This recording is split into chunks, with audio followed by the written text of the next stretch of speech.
17장 9절 말씀입니다. 예레미야 17장 9절 말씀입니다.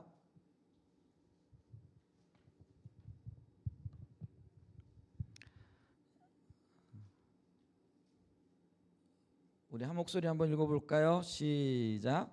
만물보다 거짓되고 심히 부패한 것은 마음이라 누가 능히 이를 알리오마는. 아멘. 수요일 날 저녁에 그 알트 킨들 목사님이 쓰신 임재라는 책이 있죠. 그래서 그 임재라는 책과 관련되어져서 우리가 좀 한번 이렇게 살펴보고 또 생각해 봤으면 좋겠다 싶은 내용들을 지금 이렇게 나누고 있는데요. 지난 시간에 우리가 우리의 그 사이의 시간들을 어떻게 보낼 것인가, 지지난주죠. 벌써 지난주에 우리가 선교 비전을, 선교적 교회 비전을 했기 때문에 수요 예배를 지금 이렇게 드리고 있는데, 그래서 이 사이 시간이라는 게 뭐냐면 사이, 그러니까 시간이라는 게 타임이고요. 그리고 시간이라는 것은 하나님의 손에 있는 거죠. 그리고 하나님께서 명백하게 어떤 일들을 하시는 때를 가리켜서 시간의 때라 이렇게 얘기를 하는데, 근데 하나님께서 어떤 일을 하시고 그 다음 일을 이루시는 때까지는 사실 어떤 면에서 보면은 많은 기다림이 이렇게 필요한 시간들이죠. 예를 들면은 하나님이 아브라함을 부르셔서 약속을 주시잖아요. 근데 그 하나님께서 아브라함을 만나 주신 때가 하나님이 일하시는 때죠. 이게 하나님의 시간이라는 겁니다. 근데 하나님께서 다시 아브라함에게 그 약속을 이루시기까지는 25년이라는 시간이 흘러가잖아요. 그게 하나님의 때, 하나님의 일하심이죠. 근데 하나님의 일하심과 하나님의 일하심 사이에는 요 이제 우리가 그게 이제 우리의 시간입니다. 그래서 시간과 시간 사이, 그래서 이 사이 시간을 어떻게 보내는가, 이게 결국은 우리의 믿음의 수준이고요. 그 다음에 주님이 그 시간들 속에서 그 사이 시간을 통해서 우리를 연단하고 그리고 훈련하시고 또 새롭게 하시고 또 믿음을 강건케 하시는 그런 시간인 거죠. 그랬을 때 그러면은 이 사이 시간을 어떻게 보내야 할까 했을 때에 가장 먼저는 기다릴 줄 알아야 된다. 이 부분을 우리가 얘기했고요. 그 다음에 또 하나 기억나시나 모르겠어요.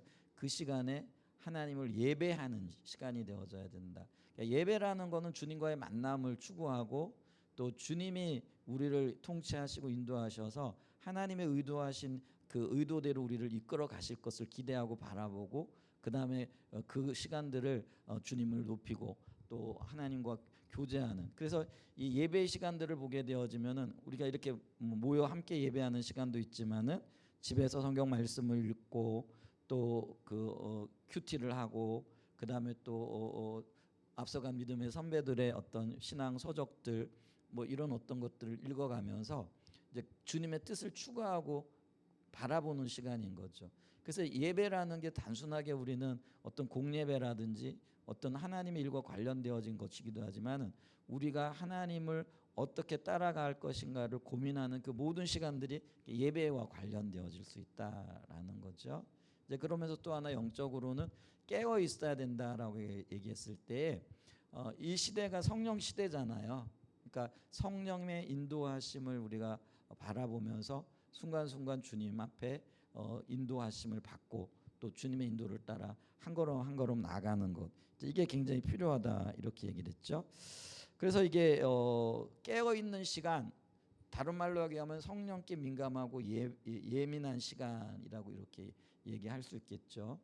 근데 이제 이 성령과의 어떤 교제가 끊어지게 되어지면은 마치 끈떨어진 연처럼, 혹은 요한계시록의 표현을 보게 되어지면 차지도 않고 또 덥지도 않은 상태가 되어진다라는 거. 그걸 이제 미지근한 신앙의 상태가 되어지는 거죠. 그래서 한편으로 보면은 하나님을 사랑하는 것 같은데 또 한편으로 보면 전혀 하나님과 동떨어진 그런 자리에 있을 때가 있고요. 또 하나님이 행하시는 그 일들을 향한 기대감도 또 하나님의 어떤 역사를 바라보는 그 역사가 이루어지기를 하는 갈망과 열정도 없는 그런 어떤 상태들이 있죠. 근데 이제 이런 내 마음이 깨어 있지 못한 상태, 주님과의 올바른 관계 가운데 있지 못하게 되어질 때 이때를 이제 미지근한 상태라고 얘기했을 때 미지근한 상태를 보여주는 6가지 현상들이 있다라고 얘기를 했잖아요. 제 아내가 지난번에 이 말씀을 했더니 집에 가서 열심히 그거를 데모로 새기더라고요. 그래서 자기 상태를 점검한다고 이렇게 얘기를 하던데 여러분들은 한번 이렇게 비춰보셨는지 모르겠어요. 기억나시나 모르겠어요. 첫 번째가 뭐예요? 매일 성경을 읽지 않는다라는 거죠. 물론 가끔은 읽을 수 있어요. 근데 매일매일 주님을 따라가고 또 주님의 뜻을 분별하고 주님의 뜻 앞에 내 자신을 드리고 이제 이게 매일 그게 성경을 읽는다는 단순한 물리적인 어떤 시간을 얘기하는 게 아니고요. 주님 앞에 선다라는 그런 의미가 있다라는 거죠. 그다음에 두 번째가 뭐냐면 기도는 해요. 근데 필요할 때만 하는 거죠. 내가 원함이 있을 때 혹은 제목이 있을 때 또 내가 어떤 것들을 좀 강력하게 원하는 어떤 것들이 있을 때는 기도한다라는 거죠. 그러나 혹시 그때 응답이 있거나 그러면 그때뿐이라는 거죠. 그러니까 매일같이 하나님 앞에 나가지 않는 거죠. 매일같이 하나님 앞에 나간다라는 거는요. 주님과의 관계에 초점이 맞춰진다라는 거죠. 근데 필요할 때 기도하며 나간다라는 거는 어떤 일에 초점이 맞춰지고요. 내 원함에 내 목적에 초점이 맞춰지는 거잖아요. 근데 매일같이 주님을 찾아 교제하고 또 기도를 통해서 주님의 뜻을 알아가고 하는 이런 어떤 시간들이 필요한 거죠. 그래서 매일 기도하고 매일 예배하고 하나님을 기다리는 것이 기쁨이 되지 못한 그런 상태인 거죠. 여러분 예배드릴 때 이 시간이 기다려지고 또 수요일은 예배드리기 때문에 기다려지고 또 목요일은 자유로운 시간이 있으니까 뭐 직장에 가시는 분들은 직장을 하겠지만은 생활을 하겠지만 그 시간에 이렇게 따라가지고 주님을 찾을 수 있다라는 기쁨, 또 짧게나마 기도할 수 있다라는, 또 주님과 만나 교제할 수 있다라는, 아니면 또 매일 새벽에 새벽 기도를 통해서 하나님과 교제할 수 있다라는 그것이 기쁨인 순간들이 있느냐라는 거죠. 그런 순간들이 만약에 사라졌다, 아무런 감흥도 기쁨도 주지 못하고 있다라고 한다면은요, 내 신앙이 지금 미지근한 상태에 있다라는 거죠. 그 다음에 세 번째가 뭐냐면은요, 환란이 닥칠 때에 그것이 하나님이 일하시는 때임을 인식하고 이걸 통해 가지고 하나님께서 새 일을 행하실 것에 대한 기대감을 가지고 있는가, 아니면은 이 환란을 오면은 불평하고 또 어떤 면에서는 남의 탓하고 이제 하는 그런 자리에 서는가라는 거죠. 만약에 우리가 환란이 닥칠 때 그 불평하고 또 인내하는 대신에 다른 사람을 탓하고 기다리지 못한다. 그러면은 이미 내 신앙이요 어떤 면에서는 굉장히 주님을 떠나 있는 상태다라는 거죠. 네 번째 특징이 뭐냐면은요, 원수를 위해 기도하지 않는 거죠. 그들을 향해 악감정을 품는 거예요. 주님의 임재가 있으면은요, 하나님 앞에서 어떤 뭐 상처나 이런 것들이 드러나기도 해요. 제가 오늘 찬양과 경배를 하는데 임재가 있잖아요. 그러니까 어떤 게 비춰지느냐면은요, 몇 년 전에 어떤 분이 저한테 문자를 보냈더라고요. 근데 이제 문자를 보냈는데 이제 어떤 요구하는 어떤 것이 있었어요. 근데 그거를 이제 안 들어준 게 아니고 방향이 틀리니까. 그랬더니 그 문자에다가 당신은 사기꾼이라고, 이중인격자라고 문자에다가 이렇게 보냈더라고요. 그래서 그거 제가 하도 기가 막히기도 하고, 또 한편으로 보면은 그렇지 뭐 내가 사기꾼이기도 하지 뭐 대놓고는 안 속였을지 모르지만은 속으로는 얼마든지 속일 수 있고 뭐 그랬으니까. 그리고는 이제 넘겼어요. 근데 이제 가끔 이제 그때가 떠오르긴 해요. 그러면은 괘씸하다 이런 생각이 들기도 하고, 오늘도 이제 그 생각이 드는 거예요. 이 괘씸해, 한번 만나면은 한번 이야기를 해야 될까 그러는데 주님이 또 이렇게 비춰주시는 거예요. 뭘 비춰주시느냐면은 축복해라. 그런 마음이 이렇게 주어지더라고요. 그래서 제가 이게 축복하기 별로 축복하고 싶지는 않고 어려운데요. 그런 생각을 하면서도 그래도 이제 말씀을 전해야 되니까 순종하는 마음으로 축복합니다 하고 이렇게 올라놓았어요. 근데 그 순종해서 축복합니다 했는데 아직 감정은 좀 남아 있는 거예요. 그래서 지가 나를 알면 얼마나 한다고 사기꾼이라 그러고, 이 사기꾼이란 말은 아닌 것 같고 분명히 기억나는 거는 저보고 이중인격자라고 이렇게 얘기를 하더라고요. 그래서 목사가 돼가지고 이중인격, 뭐 모르겠어요. 다른 분들이 볼 때 제가 이중인격이 어떤 게 있는지 모르겠는데, 근데 그런 말을 들을 때 이게 굉장히 저한테는 충격이기도 하고 상처가 되는 거잖아요. 그러니까 감정적으로는 별로 용서하고 싶지 않은 거예요. 지금도 그 감정이 찌꺼기가 지금 남아 있어가지고. 근데 진리는 뭐예요? 용서하라는 거죠. 그래서 부지런히 용서하고 축복하고 그분들을 위해서 가끔 기도하죠. 근데 그러다 보면 언젠가는 정말 그 얘기가 아무렇지도 않게 들릴 때가 있을 것 같아요. 근데 지금은 아직까지는 그런 이야기들이 생각할 때마다 요 마음에서 뽀글뽀글 올라오는 거죠. 괘씸하다. 나이도 어린 것이 이제 이런 생각이 가끔 이렇게 들어요. 이제 그런 어떤 것들이 이렇게 들는데, 근데 뭐 그분이 원수는 아니지만은 그런 생각이 이렇게 들 때 정말 축복하고 기도해 줄 수 있어야 되지 않을까. 근데 악감정이 있고 잘 되나 보자 뭐 이런 생각을 하면 안 되겠잖아요, 그죠? 그래서 제가 그런 생각 안 하려고 또 축복하고 잘 되기를 위해서 기도하고, 때로는 감정적으로는 좀 이렇게 괘씸한 생각이 들지만은 감정보다 중요한 거는 진리에 동의하는 거니까 이제 그러니까 있잖아요, 왔다 갔다 하는 거죠.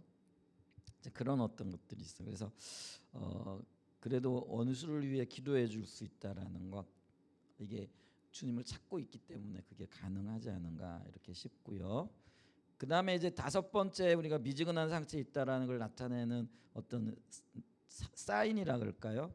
하나님께서 나타나시리라는, 다른 말로 얘기하면 임재하시리라는, 아니 우리의 삶에 간섭하시리라는 기대감이 없이 살아가는 거죠. 어떤 고난의 상태가 오래 가게 되어지면은요, 우리의 마음이 굉장히 냉담해져요.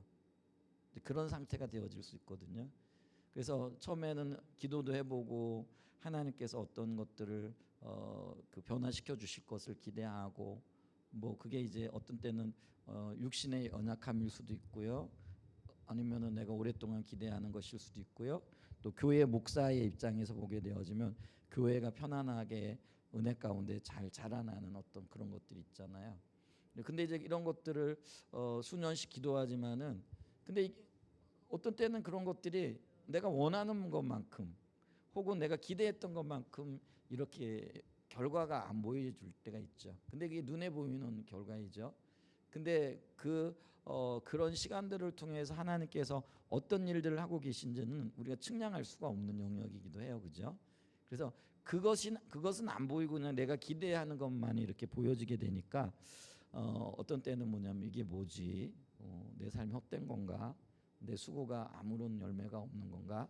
이제 하는 어떤 그런 생각들이 이렇게 들기도 하죠. 이제 그렇게 되어지면은 뭐 두고 봐야지 하는 생각도 들고 어떤 기대감이나 이런 것들이 사라져 있고, 다른 말로 얘기하면 내 마음이 굉장히 냉담해졌다라고 얘기를 하는 거죠.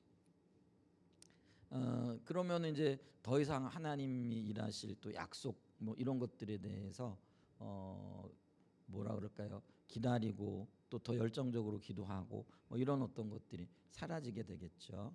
근데 그런 것들이 우리의 기도에 어떤 불을 식히는 역할을 해서는 안 되겠죠.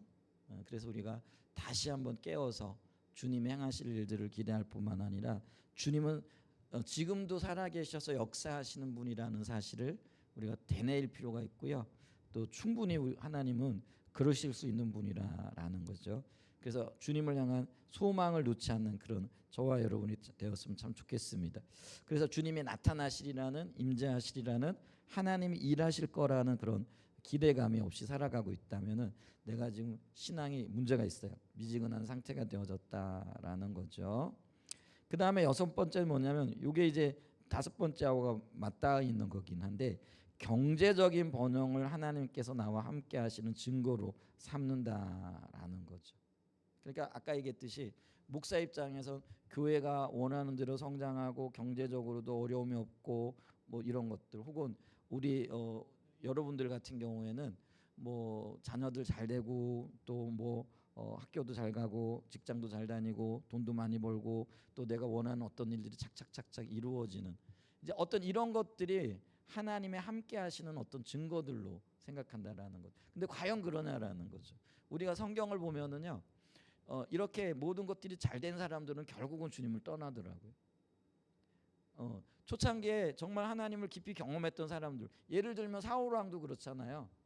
하나님께서 그를 참 귀하게 여기시잖아요. 그래서 그가 원하는 모든 것들을 어쩌면 다 들어주고요. 영적으로도 그에게 은사를 주셔서 모인 무리들 가운데 아주 특별하게 하시잖아요. 입을 열어 말하면 그게 예언이 되어지고 또 그가 전쟁에 나가면은 승리하는 그런 일들이 있었잖아요. 근데 그런 것들을 추구하고 그런 것들에 초점을 맞추다가 결국은 하나님을 떠나는 그런 일들이 있게 되어졌잖아요. 솔로몬은 어떤가요?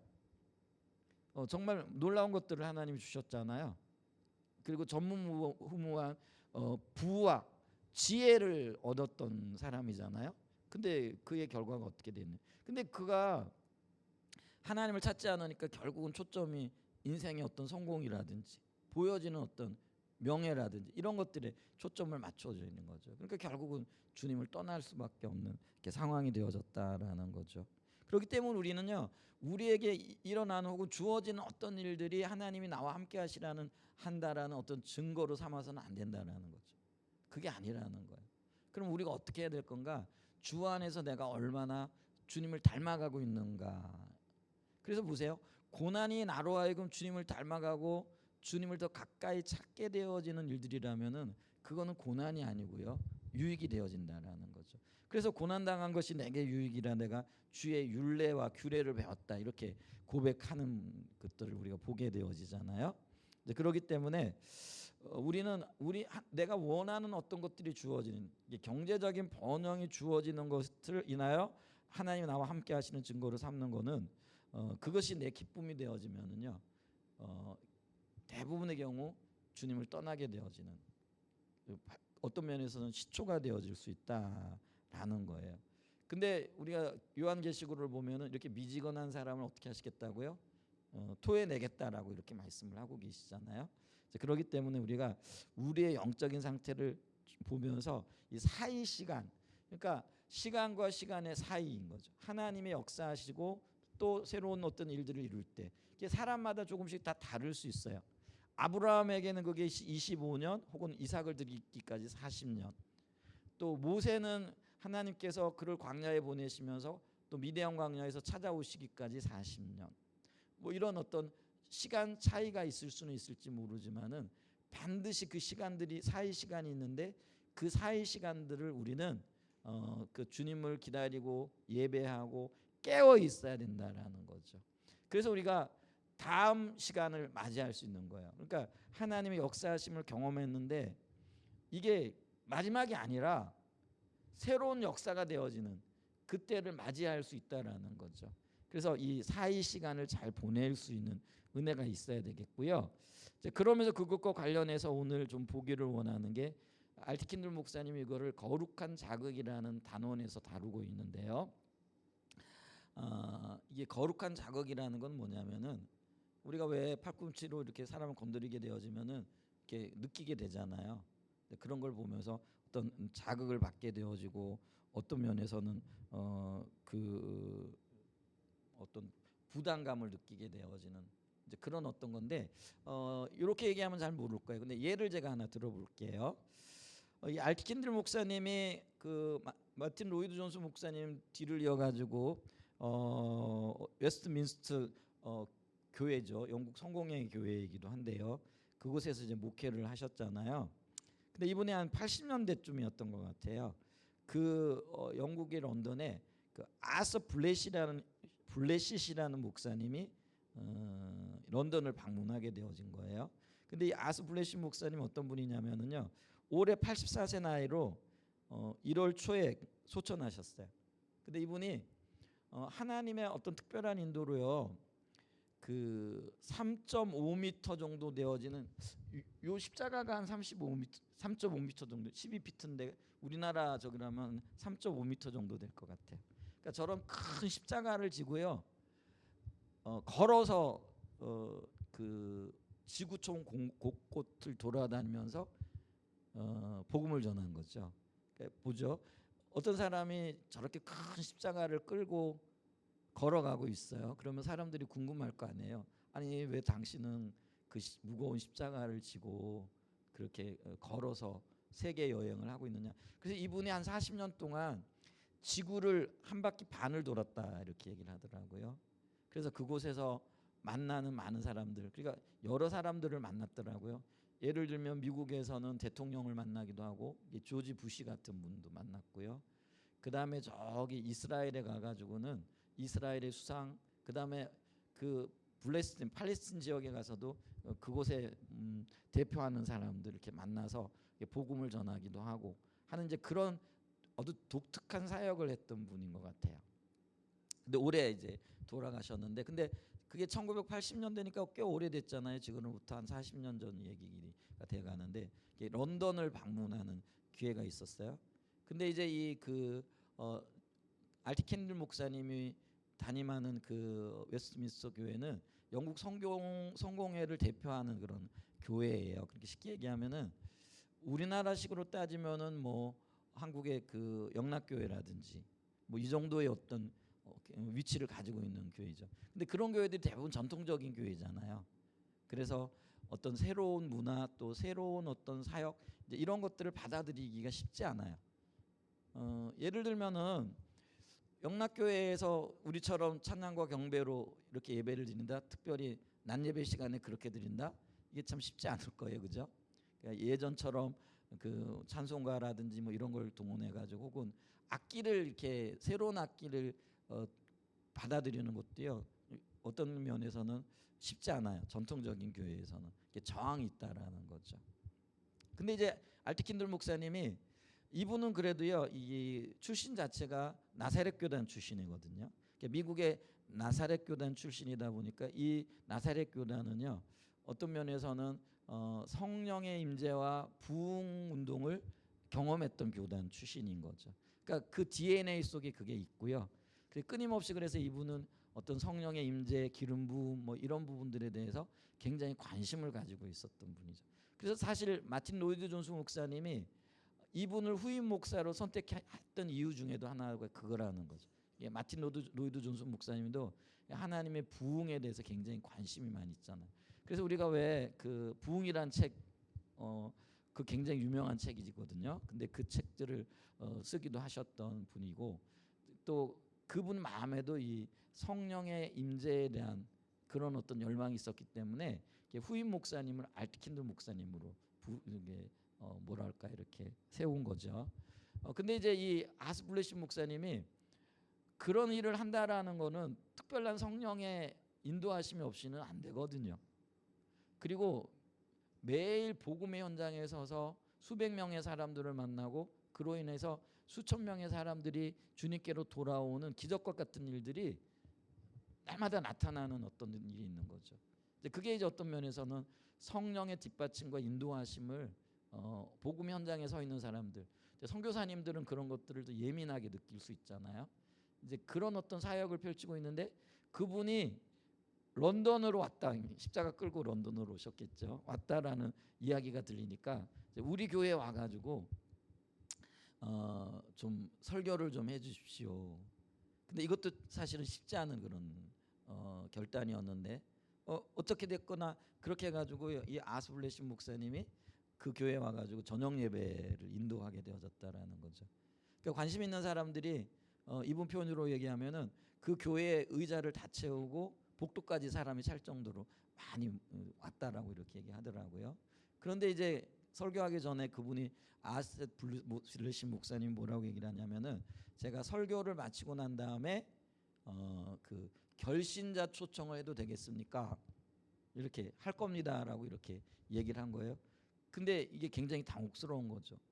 왜냐하면 이게 전도 집회도 아니고 쉽게 얘기하면은 어떤 그 연합 집회 성격을 가지고 그 집회에 사람들을 초청해서 다 믿는 사람들이 와가지고 예배를 드리는데 생뚱맞게 이 결신자 초청을 한다라는 것이 이 그 뭐라 그럴까 킨들 목사님에게는 이게 익숙하지도 않을 뿐만 아니라 가장 먼저는 뭐예요?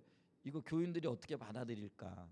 전통적인 교회에서 이제 이런 어떤 생각을 하게 되는 거예요. 그래서 뭘 하시겠다고요? 하고 되물었다고 얘기를 하는 거죠.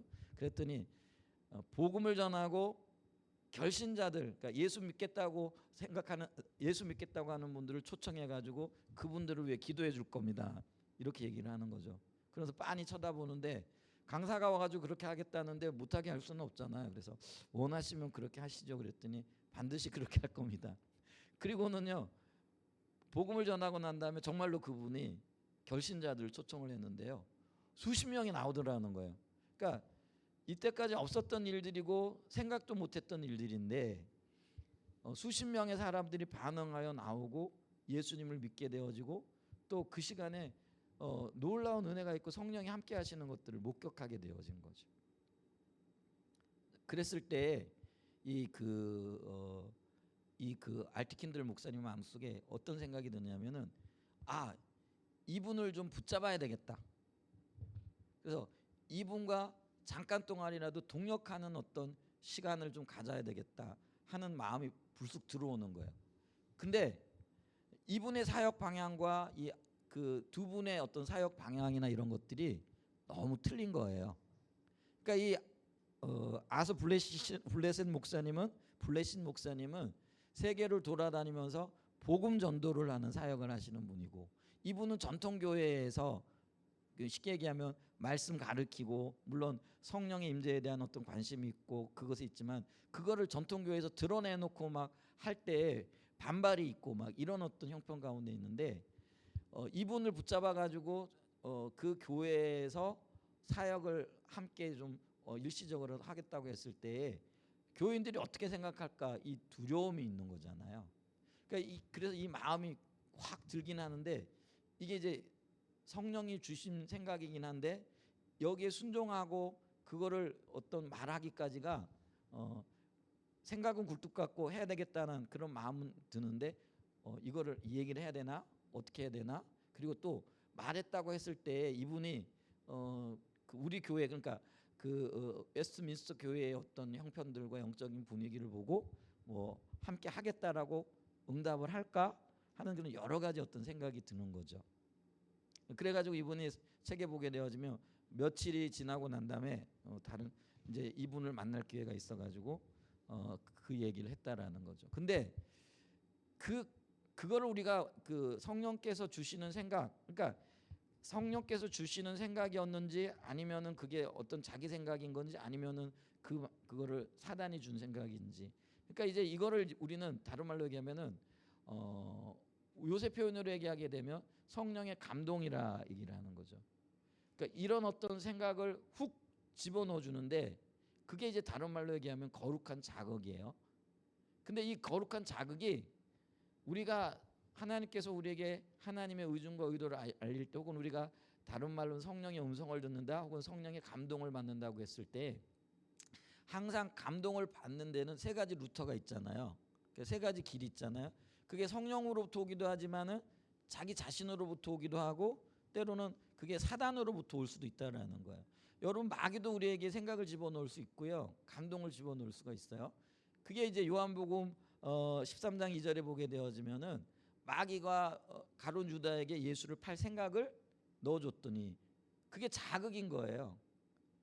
어떤 면에서 그게 성령의 감동이고 마귀가 주는 감동이고, 근데 그 일을 성령께서도 우리에게 하실 수 있고요, 또 우리도 또 어떤 때는요, 예를 들면 이 그 알티킨들 목사님의 예를 들면 놀라운 일이 있네, 내가 경험하지 못했던 임재가 있고, 그 블레싱 목사님이 와가지고 말씀을 전할 때 그 성령의 강력한 뒷받침이나 이런 것들이 있고 사람들이 거기에 반응해가지고 내가 예수를 알지 못했는데 교회를 형식적으로 다녔다, 그래서 내가 예수를 믿겠다고 회개하고 돌이키는 이제 그런 어떤 역사들을 봤을 때 좋은데, 만약에 이 목사님하고 같이 하게 되어지면은 이런 일들이 일어날 수 있을 것 같아, 그럼 좀 같이 해볼까? 이게 내 생각일 수 있다라는 거예요. 반면에 뭐예요? 이 교회를 새롭게 하기를 원한다라는 성령님의 의도 가운데 붙잡아라 하는 그게 감동일 수도 있고요. 아니면 또 마귀도 이렇게 얘기할 수 있잖아요. 교회가 지금 전통적인 교회인데 성령에 민감한 목사님이 어떤 이야기들을 할 때에 이게 교회가 굉장한 혼란이 올 수도 있잖아요. 그러면 그 혼란을 주기 위하여 마귀가 줄 수도 있는 어떤 것들일 수도 있잖아요. 자, 그럴 때 우리가 이게 지금 이게 성령이 주시면 이게 거룩한 자극이 되어지는 거예요. 근데 마귀가 줄 수도 있고 아니면은 내 생각일 수도 있을 때, 그럼 이제 이거를 어떻게 분별하고 어떻게 해야 되느냐라는 거예요. 근데 이게 참 쉽지 않다라는 그런 의미가 되어진다라는 거죠. 우리가 흔히 감동이라고 하는 것들 있잖아요. 예, 그래서 어떤 의미에서는요, 당대 최고의 예언가라고 하고, 혹은 우리가 볼 때 저분은 예언의 은사가 있어가지고 어떤 얘기를 할 때 대부분이 맞는다, 혹은 대부분이 하나님께서 그런 어떤 감동을 주시고 예언의 말씀을 주셔서 그런 것들이 맞다라고 해도요, 기억하셔야 될 거는요, 다 맞는 건 아니더라는 거예요. 물론 이제 성경적인 기준은 어떤 예언이든지 간에 어떻게 해야 된다고요? 반드시 분별하라. 또 그렇다고 가볍게도 여기지 말라. 소홀히 여기지 말고 또 분별하라는 어떤 말씀이 우리에게 주어져 있기는 하다라는 거예요. 그런데 예를 들면 누가 유명한 예언가가 나를 위해서 기도를 해줬어요. 아니면 우리가 함께 신앙생활 하다가도요, 뭐랄까요, 내가 존경하는 목사님이라든지 아니면 저분은 평상시에 예언의 은사가 굉장히 뛰어나다라고 알려져 있고 이 얘기를 들은 분이 와가지고 이렇게 예언을 해주거나 그러면 우리 생각이 어때요? 아, 이분이 예언해준 건 다 맞을 거야, 이렇게 생각하기 쉽다라는 거예요. 근데 그렇지 않더라는 거예요.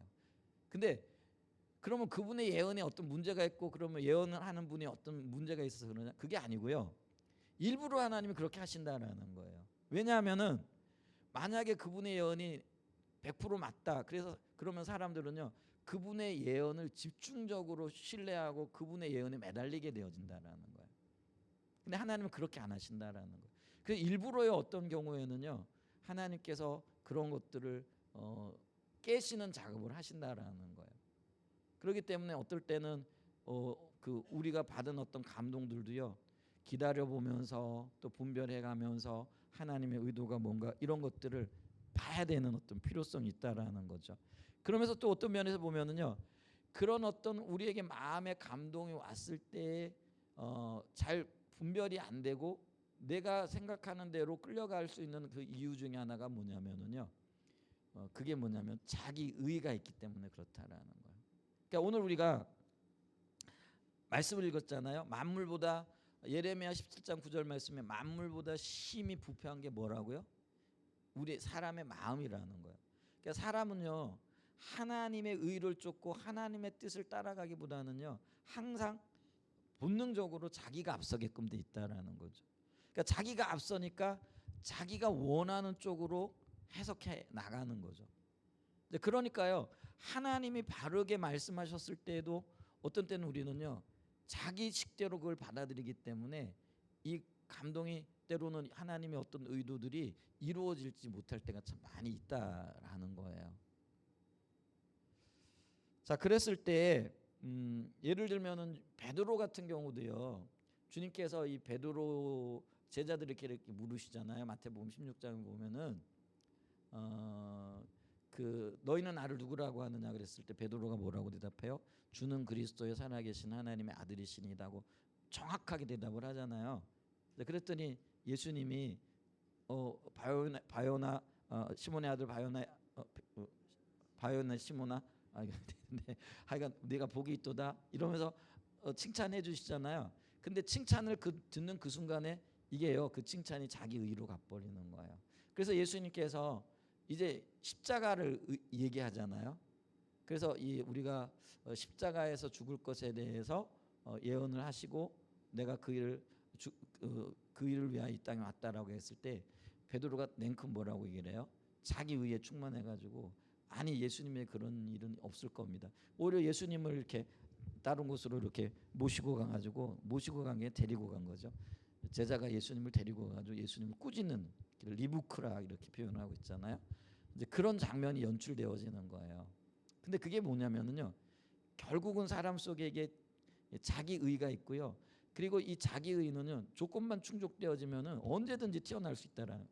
다른 말로 얘기하면은 조금 전에 성령 충만해가지고 아니 하나님께서 비추시고 하나님 붙들고 있었던 사람인데 돌아선 그 순간에 마귀에게 그래서 예수님이 그 너는 나를 넘어지게 하는 자로다 이러면서 사단아 내 뒤로 물러가라 이렇게 얘기를 하잖아요. 아니 그게 곧바로 일어난 일이에요. 5분도 안 돼서 일어난 일일 수도 있거든요. 주는 그리스도시요 살아계신 하나님의 아들이시니라 이 고백을 했는데 곧바로 주님은 베드로를 향하여 사단아 내 뒤로 물러가라 이러면서 베드로를 꾸짖으시잖아요. 물론 베드로를 꾸짖었다기보다는 사단을 꾸짖었는데 베드로가 그 자기 의 때문에 사단의 역사를 분별을 못한 거라는 거죠. 그러니까 있잖아요. 성령의 감동이라는 것들, 예언이라는 것들이 우리가 하나님 앞에서 정직하지 못하고 또 자기 의가 나서게 되어지면은요 잘못 분별될 뿐만 아니라 음성을 못 듣게 되어지는 그런 일들이 있게 되어지더라라는 거죠. 그래서 우리가 예레미야 17장 9절을 우리가 만물보다 거짓되고 심히 부패한 것이 마음이라고 했는데요. 이게 여러 번역으로 이렇게 읽어보면은요. 킴 제임스 버전에 보게 되어지면 마음은 모든 것 위에 더욱 거짓되고 매우 사악하다 이렇게 얘기를 해요. 그러니까 자기 의와 관련되어진 어떤 부분이라고 얘기하고요. NIV 성경은 이건요.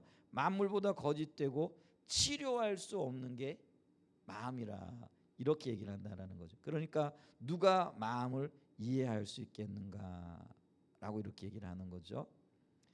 그래서 있잖아요. 우리가 우리의 마음에 어떤 감동이나 어떤 생각이 이렇게 몰려올 때 이게 하나님으로부터 왔는지 또 내 생각인지 아니면 사단의 생각인지 이걸 분별하기가 참 쉽지 않다라는 거죠. 근데 이거를 분별할 수 있는 그러니까 예레미야 같은 경우는요.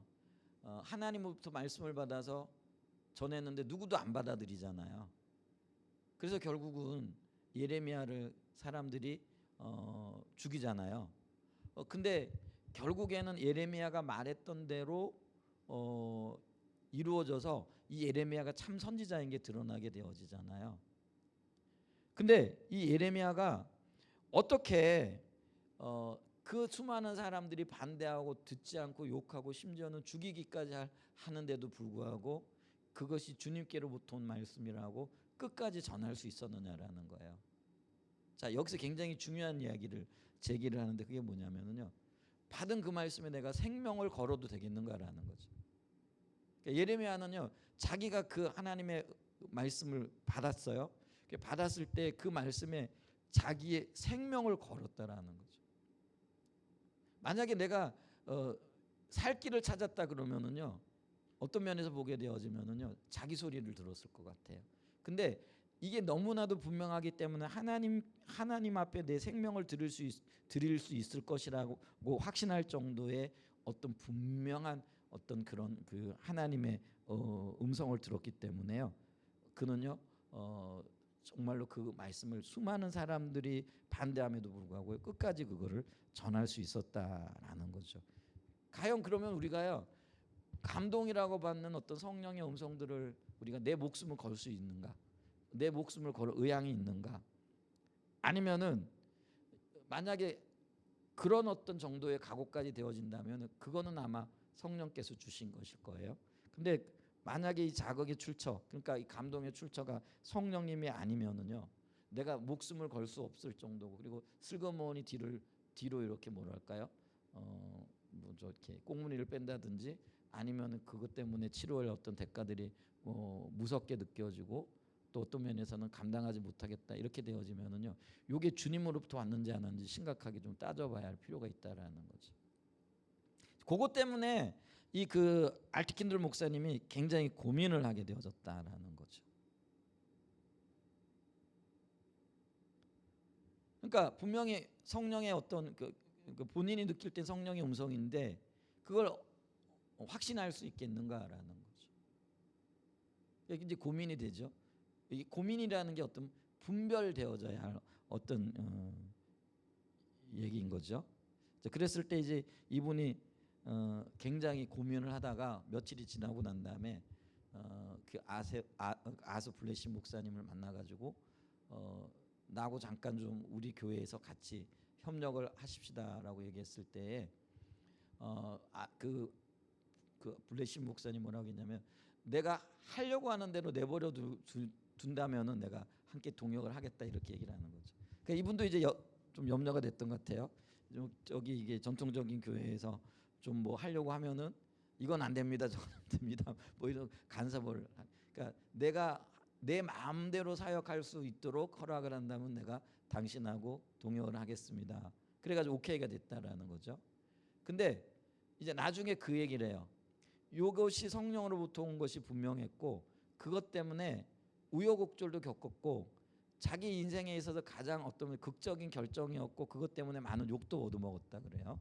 그런데 그것 때문에 웨스트민스터 교회가 변화할 수 있는 한 계기가 마련되어졌다. 그래서 자기가 결정한 그러니까 그게 성령의 음성이고 그 음성인 것을 확신하고 순종해가지고 여러 어려운 조건들을 뚫고 그 일들을 함으로써 그분이 올해는 아니고요 6주 정도 그 웨스트민스터 교회에서 저녁 예배 설교를 하면서 신선한 충격들을 그러니까 전통 교회에서는 어떤 면에서는 좀 감당하기 힘든 어떤 일들이겠죠. 근데 그런 어떤 충격들을 전하면서 교회가 어떤 그 새로운 계기가 마련되어지게 되어지는 역사가 있었다라는 거죠. 그래서 이분은 이게 거룩한 자극이었고 이게 성령으로부터 온 것이 확실하다는 것을 이제 한 거죠. 근데 여기서 치러야 할 대가를 우리가 봐야 된다는 거예요. 그러니까 아까 예레미야가 이 말씀 앞에 자기 생명을 내걸 수 있었다라는 거죠. 이게 이제 알트킨들 목사님도 그렇다라는 거예요. 이게 성령께서 주신 거라면은 어떤 대가를 치르고라도 그러니까 이게 그런 염려가 있는 거예요. 전통 교회에 마치 돌 던져 놓으면은 그게 지금 우리도 보잖아요. 예를 들면 신앙의 본질을 추구한다라는 어떤 이야기들이 전통 교회에서는요 마치 고요한 어떤 호수에 돌 던진 것 같아 가지고요 상당한 어떤 충격을 오잖아요. 이게 충분히 이해되어질 수 있는 거죠. 근데 그럼에도 불구하고 이게 주님이 주신 것이라는 확신이 있기 때문에 그로 인하여 사람이 떠난다고 할지라도 실제로 이제 다른 책에 보면은요 그런 이분의 어떤 것 때문에 교회를 떠나는 분도 있었다고 얘기를 하더라고요. 그렇죠? 충분히 이해가 되죠? 뭐 우리도 신앙의 본질을 얘기하고 십자가 복음을 얘기하고 그게 틀리지 않은 이야기인데 아주 싫어하시는 분들이 있잖아요.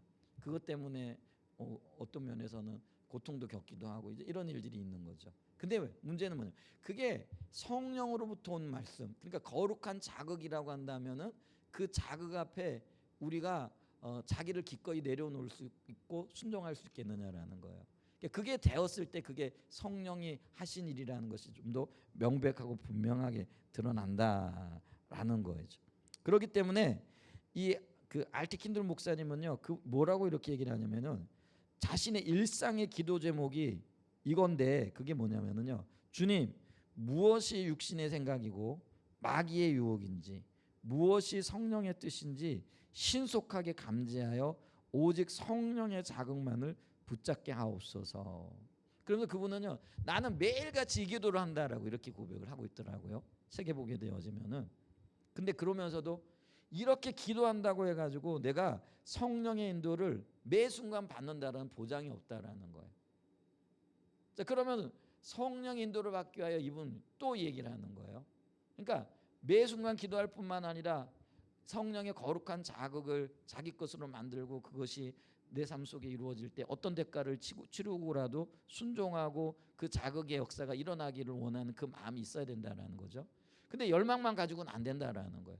그럼 이분은 뭐라고 얘기를 하느냐면요. 순간순간 깨어 있어 기도해야 된다라는 거예요. 그러니까 주님의 음성이 들릴 때 그게 주님으로부터 왔는지 내 생각인지 마귀로부터 왔는지 깨어 있어 기도하면서 그 인도를 받아야 된다라는 것. 특별히 성령의 인도하심, 주님의 음성이 들릴 때는 더 예민해져야 된다라는 이야기를 하고 있고요. 첫 번째. 그다음에 두 번째는 뭐냐면은요. 이 깨어 있는 순간에 순간적인 판단과 순간적인 어떤 인도를 받기 위해서는요. 성경을 잘 알아야 된다라고 이렇게 표현을 하고 있다라는 거예요. 그 여러분 있잖아요. 이게 성경을 우리가 평상시에 읽잖아요. 근데 평상시에 읽고 묵상하는 이 성경이요, 나로 하여금 성령의 인도를 받게 할 때에 아주 굉장히 중요한 결정적인 역할을 한다라는 거예요. 그렇기 때문에 우리는요, 이 성경을 꾸준하게 읽어야 돼요. 그래서 시간을 정해놓고 읽을 뿐만 아니라요, 적어도 내가 1년에 한 번 1독은 읽어야 되겠다라는 그런 생각을 가지고 계속적으로 읽어 나가야 된다라는 거죠. 그래서 여기 성경을 읽을 때 우리가 성경 읽기표, 예를 들면 맥체인 성경 읽기표라든지 아니면 요즘 여러 출판사에서 나온 예를 들면 성경 읽어지네라든지 뭐 그다음에 통독 성경 뭐 이런 거 보니까요, 성경 읽기표가 이렇게 책마다 잘 돼 있더라고요. 우리 교회는 지금 맥체인 성경 읽기표를 가지고 성경을 읽고 있잖아요. 그래서 그거 가지고요 꾸준하게 성경을 읽어야 돼요. 이해 안 되는 것들도요, 한 번 읽고 두 번 읽고, 예를 들면은 1년 읽으면 한 번 읽잖아요. 2년 이독하잖아요. 3년 4년 읽다 보면은요 그런 것들이 이렇게 나오는 거죠. 제가 이번에 깜짝 놀란 게 있어요. 그게 뭐냐면은 제가 성경을요 제 나이만큼은 읽었거든요. 그러니까 뭐 많이 읽은 건 아니지만 그렇다고 적게 읽은 것도 아니에요. 근데 이번에 성경을 읽다가요, 생전 처음 보는 단어가 성경에 쓰여진 걸 봤어요. 그게 뭐냐면은요, 불가지수라는 얘기. 불가지수인가? 그게 근데 뜻이 뭔지 아세요? 그런 말이 성경에 쓰여졌다라는 거 아세요? 처음 들어보시죠? 제가 성경을 그렇게 읽었는데 이 말이 그게 뭐냐면 불가지수가 아니라 불가승수. 불가승수라는 거 뭐냐면 너무 많아가지고 셀 수 없다라는 의미예요. 근데 우리나라 한글 성경에요 그런 단어가 딱 한 번 등장을 하는데 그게 있더라고요. 근데 나는 이런 단어가 있었나? 제가 그래서 성경을 제 나이만큼 한 번 더 읽으면서 그걸 발견하게 되어진 거예요. 그래서 깜짝 놀라가지고요, 이런 단어가 있었나? 그러니까 너무 많아. 그게 이제 아사 왕이 그 구스와 이렇게 전쟁을 할 때 그 구스 나라가 그 군인을 끌고 왔는데 수없이 너무 많아가지고 셀 수 없는, 그걸 표현할 때 불가승수, 너무 많아서 셀 수 없다라는 그런 의미로 이게 쓰여진 거예요. 그러면서 제가 무식하다. 그리고 내가 성경을 읽었다고 하는데 성경에 쓰여진 수많은 그 단어들과 어휘들, 그리고 어떤 그 뜻을 가지고 있는 것들이 내가 모르는 게 너무 많고요. 또 분명히 제가요 성경을 제 나이만큼 읽었으니까 거기를 눈으로는 분명히 읽었을 거예요, 그죠? 그 단어를 읽었을 거예요. 그런데 그게 내 머릿속에는 없는 거예요. 그리고 한 번도 이런 단어가 있다라는 거, 성경에 이런 단어가 있었어? 근데 그것뿐이겠느냐라는 거예요. 수많은 단어들이 성경에 숨어 있을 거예요. 근데요, 제가 예를 들면 60번 읽을 때까지는 몰랐어요. 근데 61번째 읽을 때는 그게 깨달아진 거예요. 얼마나 감사해요, 그죠? 그것만큼은 조금 더 유식해진 거잖아요. 표현이 좀 그런데 알게 되어진 거잖아요. 자, 그래서 여러분 보세요. 성경을요 꾸준하게 읽으셔야 돼요. 근데 이 성경을 꾸준하게 읽는 게 하나님의 뜻을 발견하고 성령의 인도하심을 구분하는 데 결정적인 역할을 하게 되더라는 거예요. 그래서 우리가요, 이 성경은 우리의 삶의 지침서이고 주님이 우리를 인도하시고 이끄시는 어떤 하나님의 목적과도 관련되어져 있기 때문에 여러분 꾸준하게 성경을 읽으셔야 돼요. 그래서 이 알티캔들 목사님도 거룩한 자극이 올 때 그게 성령의 인도라는 걸 어떻게 분별해내는가 할 때 기초 자료가 성경이라는 거죠. 그래서 대부분이 그렇잖아요. 이게 성경이 지시하고 성경이 가르치고 성경이 목적하는 것과 이 감동이 일치하는가, 같은 방향을 가리키고 있는가, 이게 딱 맞아떨어지면 대부분 그 성령으로부터 온 거라는 거예요. 만약에 근데요 그게 아니면 아니라는 거예요. 제가 하나님 성령 음성 듣는 것과 대해서 벌써 한 10년 전에도 공부했는데 여러분 제가 그때 예를 하나 들었어요. 아주 나쁜 예인데 이거 듣고는 그냥 잊어버리세요. 그냥 어떤 목사님이 꿈을 꿨다라는 거예요. 결혼한 목사님인데 어떤 분하고 결혼을 하는 꿈을 꾼 거예요. 자기 아내가 아니고. 근데 한 번 꿈을 꿀 때는 이거 별일도 다 있다. 근데 두 번째를 꿀 때는 이거 좀 이상하다. 똑같은 꿈을 꾸는 거예요. 근데 세 번째 꿈을 꾼 거예요. 그러니까 이분이 뭐라고 얘기하냐면, 야, 이거는 하나님의 뜻이다. 그리고 실제로 그분이 아내하고 이혼하고 그분하고 결혼했다라는 거예요. 자, 그러면 이게 그 꿈이 이게 지금 성령으로부터 온 거예요, 마귀로부터 온 거예요, 아니면 자기로부터 온 거예요? 이건 분명히 마귀로부터 온 거예요. 왜요? 성경에는 이혼에 대해서, 그러니까 결혼 남녀의 어떤 그거를 그 이혼을 허락 안 하잖아요. 그런데 성령께서 성경의 진리와 상관없이 지금 이 아내와 이혼하고 다른 여인과 결혼하라고 이걸 말씀하시겠느냐라는 거예요. 절대로 그런 일은 없다라는 거예요. 그럼 성경에 대한 분명한 이해가 있고 그 진리에 대한 동의가 있다면은요, 그분이 그 꿈을 꾸고 난 다음에 이게 성령이 주신 거라고 판단했겠어요? 아니면 사단으로부터 온 거라고 판단했겠어요? 당연히 이 지식이 있고 있으면은요, 이게 성령으로부터 온 게 아니라 사단으로부터 온 거라는 걸 깨달았을 거라는 거예요. 근데 이런 경우가 너무나 많다라는 거예요. 어떤 것들이 주어졌는데 성경을 모르기 때문에, 성경을 알면은요 그냥 들으면 이게 주님으로부터 왔는지 그게 사단적인 것 이런 것들이 금방 구분이 되어지는데 그걸 모르는다. 그리고 혼돈스러워한다라는 거죠. 그러면서 어떤 분들은 내가 이런 꿈을 꿨는데 목사님 좀 한번 분별해 주세요. 그러면서 그걸 고민을 하고 있단 말이에요. 그건 고민할 게 아니고요, 성경을 알고 또 성경에 비춰보게 되어질 때 내가 이걸 어떻게 받아들여야 될지 이게 분별이 분명하게 되어지는 것들이 너무나 많다라는 거예요. 근데 오늘날 그리스도인들이요, 가장 기본적인 이 성경을 몰라요. 어떤 분이 그런 얘기를 하셨다고 하더라고요. 어렸을 때부터 신앙생활을 했는데 아직도 성경을 한 번도 못 읽었어요. 일독을 못 했어요. 그러더라고요. 새벽 기도만 열심히 나와도 우리는 일독은 하는데 그잖아요. 성경을 열심히 읽다. 그게 한 장씩 읽어가는 것 같아도요, 한 3년 만에 일독을 하더라고요. 우리가 지금 계속 창세기 1장부터 시작해가 요한계시록까지 새벽 예배마다 한 장씩 읽고 잠깐 살펴보고 그러잖아요. 근데 지금 벌써 교회에서 2번을 읽었어요. 2번인가 3번인가 하여간 그렇게 읽었거든요. 꾸준하게 읽으셔야 돼요. 근데 그게 거기다가 하루에 석 장, 넉 장씩 읽으면 1년에 1독 정도 할 수 있단 말이에요. 여러분, 우리가 성령의 인도, 하나님께서 말씀하실 때 이게 성령으로부터 왔는지 사단으로부터 왔는지 내 생각이 이걸 구분할 수 있는 가장 좋은 방법이, 혹은 뭐 좋은 어떤 뭐 주님이 우리에게 주신 게 성경을 아는 거예요. 그러니까 성경을 많이 읽어야 된다라는 거죠. 그 다음에 또 하나요, 여러분들 이제 요거는 이제 목회자의 책임이기도 해요. 여러분들을 건강한 신학의 기초 위에 세워나가는 게 굉장히 필요해요. 그래서 지난 주간에 제가 양육 프로그램 뭐 이런 것도 있잖아요. 그게 이제 어떤 가치관과 세계관과 성경적인 삶을 우리가 해 나가는 거예요. 그래서 기초부터 시작해가지고 우리가 성교적인 삶으로 나가야 할 영역에 이르기까지, 그러니까 그런 부분에 대해서 우리는 굉장히 어떤 면에서 좋은 소스를 가지고 있고 자료를 가지고 있게 되어진 거죠.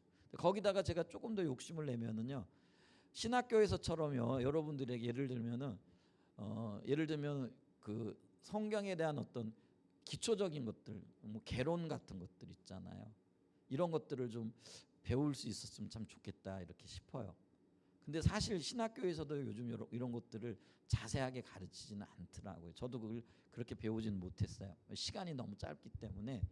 근데 교회에서 이제 예를 들면 뭐 마태복음 개론이라든지 혹은 뭐 신약 개론이라든지 이런 것들을요, 기본적으로라도 알게 되어지면은요, 여러분들에게 굉장히 도움이 될 것 같은데 그런 것들을 좀 했으면 좋겠다 싶은 그런 마음이 이렇게 있는 거죠.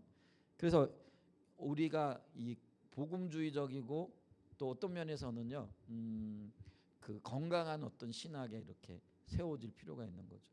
그래서 우리가 그런 어떤 신학적인 기초가 있게 되어지면은요, 거기다가 성경 지식이 합해지게 되어지면은요, 웬만한 건 우리가요 그냥 구분해낼 수 있다라는 거죠.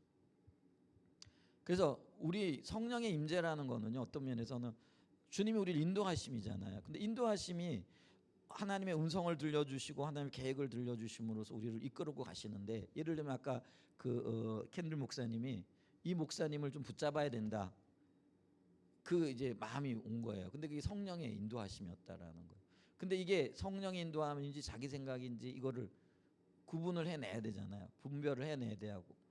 물론 이제 그렇게 순종함으로 이 경우는 굉장히 좋은 결과를 가지고 왔어요. 근데 그게 내 생각일 수도 있잖아요.